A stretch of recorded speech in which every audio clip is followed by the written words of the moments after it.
Hello and welcome back. This is the August Bank Holiday Monday, and we're going to do the August allotment review. So we've had quite a few questions on Facebook and on this channel about how the tomatoes are coming on. We've had such a good crop on tomatoes. How have we managed to be able to keep blight away and this, that and the other? Well, you can't keep blight away. If you're going to get blight, you'll get it. But what we've done is been able to keep the air coming round the fruits on a good flow. So hopefully the pores won't get in, and so far, touch wood, we've been able to keep that away. But we'll go in the greenhouse first because there's been a couple of questions that we need to answer in the greenhouse. So if we just go over this way.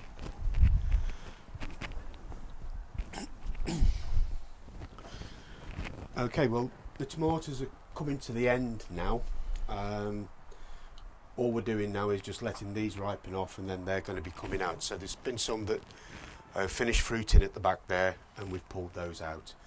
I've taken the rest of the leaves off these ones today, just letting them ripen up, then that'll be coming out.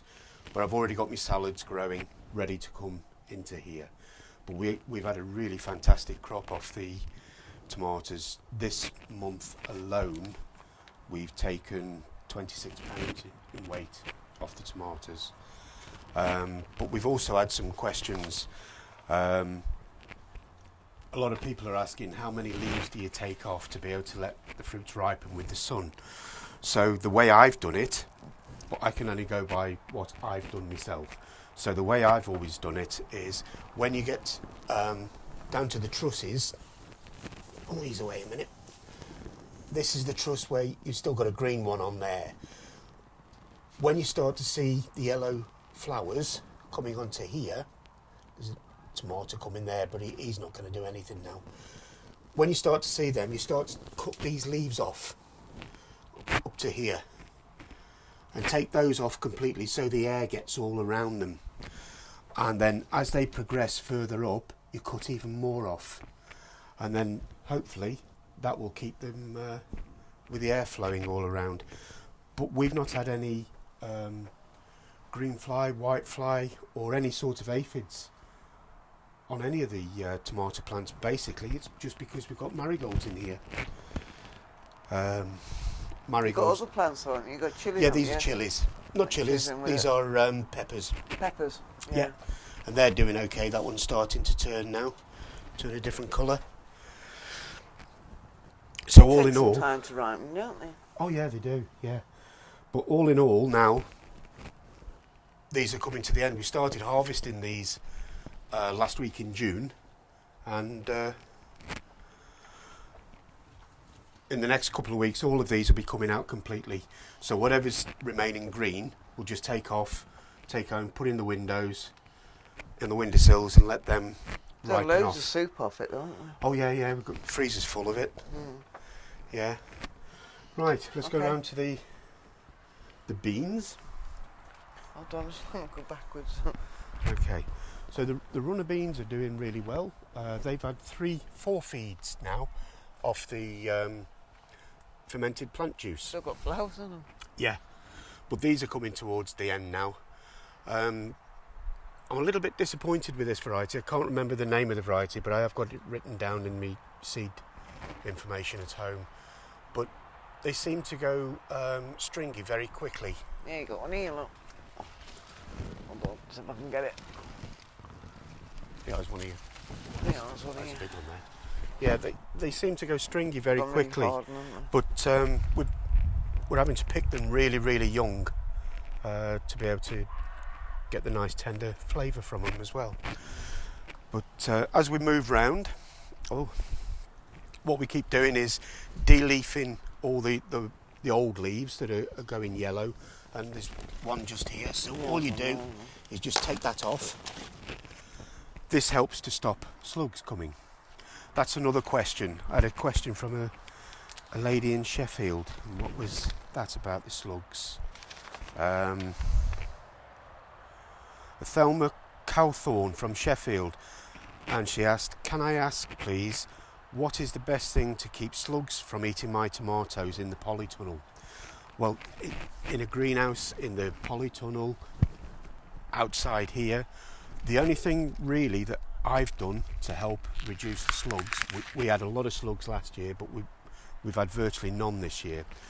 Take the yellow leaves off, water in the morning. Not at night. Exactly, yeah. You don't water at night. Therefore, if I come and water all these now, I'm leaving the ground very moist. Slugs come out in the moisture, and that's when they start to eat away at night time. So it'd be the same in a polytunnel as well? It'd be exactly the same in a polytunnel as well. Let a lot of air get around inside the polytunnel, as you would with a greenhouse, as I've done with that one. But another thing that I've done this year, which we hadn't last year, I got all wooden beds. And when we took all the wooden beds away at the back end last year, all the wood lice and the slugs were all living inside the wood. So, and I haven't had that problem this year. All of these are second plantings, like I said in the last review in July. These were all sown last week in June. So, and they're coming on really well. We've got the butternut squash here. They're coming on nicely. They've grown a lot in the last 4 weeks.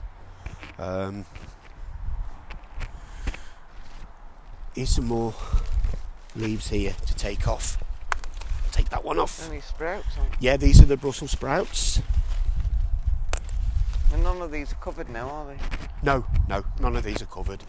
And these yellow leaves, none of them are doing anything. They're not photosynthesizing the plant or putting any goodness into the plant. But if these drop onto the floor, they will harbour the slugs, and that's what we don't want. Yeah, I've been down here this morning as well and missed them. So these are the Brussels sprouts. You can actually see the sprouts forming on these now.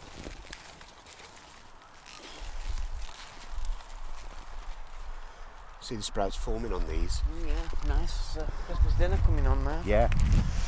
So then we've got the parsnips here. We've got 2 rows of parsnips. They're doing nicely. We did pull some up a few days ago, and we had them for lunch yesterday, and they're about this long. They're quite tasty, but you get more flavour once the frost's been on them. Like the sprouts, really. Once you've had a frost on your sprouts, then you can start eating those. But we've got Savoy cabbage here. These ones will be ready for over Christmas and the New Year. Yeah. We've got the red cabbage. They'll be ready for around December time. Romanesco broccoli. So we've never grown these before, but we'll, be interesting to see what these are like when they're all up and ready. We've taken the carrots out. Now we did an experiment on the carrots this year. They were covered all the way through. We're fortunate never to have a carrot fly. But on the one side we had Chardonnay carrots, and we had onions in between. Then we had resistor fly carrots. Now we had 2 the same length in rows, but on weight the Chardonnay carrots were just over £6 in weight when we pulled all those up, but the resistor fly carrots were £15 in weight, and they were really, really nice. Yeah, they nice were in the carrots. same bed, so how'd you count for that? Well, they were in the same beds, but separate. Separate. It's just the variety. Yeah. That's all it is. And good luck on your part. No, I'd like to think it's just because it's no dig. It's no dig. Very few weeds. I can see a weed here. There's one. So when you see one, you just pull it up, and then he goes on to the compost heap. My dahlias, these were all done from seed, and they're doing really well. Small leads though, aren't they? They are, but they're from seed. Yeah. Now the guys, the professional dahlia growers up the top end there that do all theirs for showing, they take their tubers out at the back end and then keep them dry over winter, and then in the spring they start growing them again, but taking shoots off. So all their dahlias are grown from shoots. But you can see that the bees love them. There's one there now. Oh, yeah. So See him? let's see if we can get a close-up of him, because he's beautiful, he is. Can you see him? Oh, he's taking the nectar. Yeah, beautiful. Lovely. Nice to see him in action. Yeah. He's on his tea. So I've got all my salads to go in to the greenhouse after we've finished, after the tomatoes have all gone. I've still got, we've just put some more salad onions in on the far side there. Yeah. In between the salad onions, Where?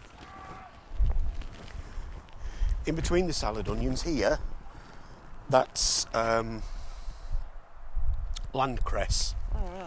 You So haven't we'll grown see. that before, have you? Never grown that before, no, so we'll see what that's like. These salad onions are still in, and these went in April Yeah. of this year. We're still eating these. Lolo Rosso lettuce, and we've got cross lettuce in between these here. This is broccoli, and we've got some purple sprouting. We've harvested most of the beetroots now. We've just left these ones to continue growing a little bit more, but we've taken all the bigger ones out. These were multi-sown, so there was 4 to a clump when we put them in.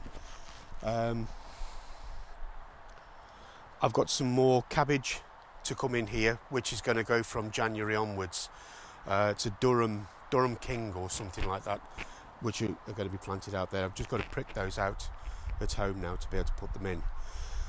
2 weeks ago we put in I can't remember the name of these ones now. Primo. We put Primo cabbage in here 2 weeks ago. So these will be ready within 3 months. Yeah. These have been in now 2 weeks. And then I've got another weed here. It's not very often you see them, but that's it. Took him out.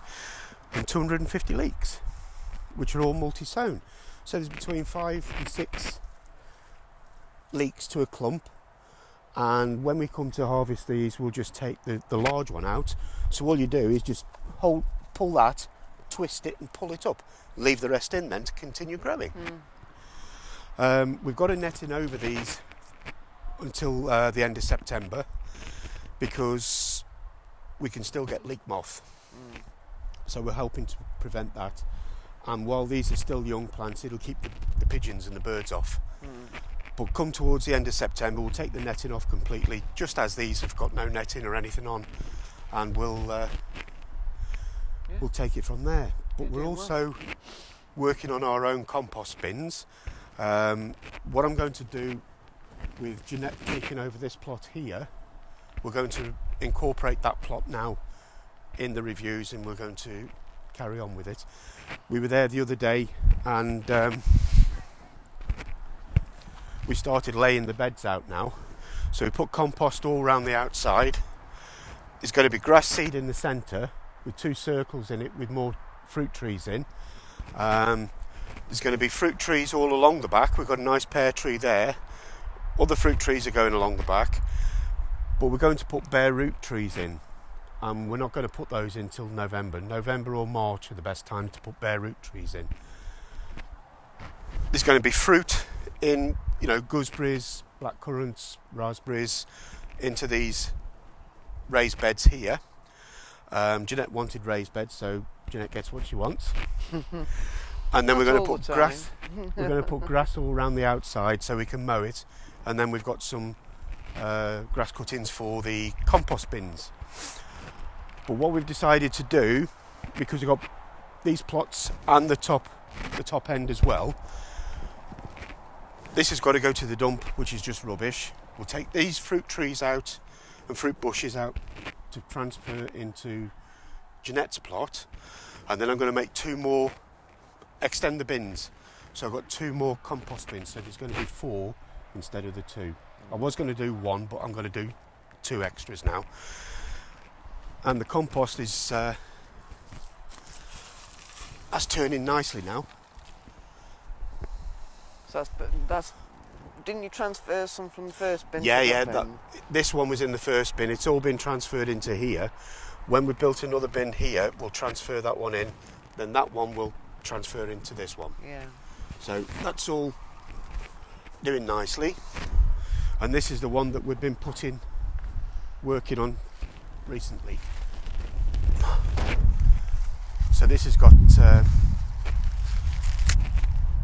we put some shredded paper underneath this morning when we put more on, and we got some wood ash that went onto it as well, which is all good as brown waste. So keep that going there. Moving round onto Jeanette's side. As I say, there's going to be grass seed in the centre here. We had raspberries and gooseberries all down the bottom, which were really all overgrown. So on Saturday we took all them out, dug all the roots out, and we're going to take all of those that's in the pile there up to the dump. I'll bring a trailer down and take all those away. But grass seed is going to be put all down here, levelled out properly, raked all over, grass seed down so we can mow round it. There's going to be more beds here, coming this way. A polytunnel is going there. Jeanette wants her own shed, so her own shed will go in the corner on that side there. More beds are going to be brought down and into the centre. You're on about having a fence, so if you have a fence across here, and you're thinking of having an archway. It'll be where you're standing. The fence will be where you are. Okay, now. fence down here with an archway. Yeah. So you can have clematis or anything like that growing over the archway. Yeah. Where the polytunnel comes to the end, you'll have another archway. Yeah. And then we'll sort it out. We'll sort it, but there's plenty of time to get this one going, you know. As my mother used to say, Rome wasn't built in a day. Exactly, yeah. But okay. It's been a good review, really, just to show how much everything's growing compared to what it was when we did the review in July. With the broccoli, it was really, if you look at the July's review, you see that they've grown well over a foot in height on there, and the rest of the brassicas as well. The beans aren't going to last too much longer, so we'll pull those out, but there's another row of parsnips in between the two rows. Yeah. So yeah, it's all coming on. There's been another question asked me as well from Natalie. So, potatoes ready for Christmas Day. Well, we're actually halfway in between the full moon and the new moon. The new moon's in just over a week's time. So we're in the winding phase at the moment, which is good for growing root crops. So I'll be sowing some onions, multi-sown, which will go down here for over winter. These will be uncovered all over winter, but if you put potatoes in now, you'll be getting those for Christmas Day because we're in the winding phase. So it's the best time to plant them now? It is the best time to plant root crops, yes. And just as another tip, we're getting closer to the time of year when we're starting to get frosts.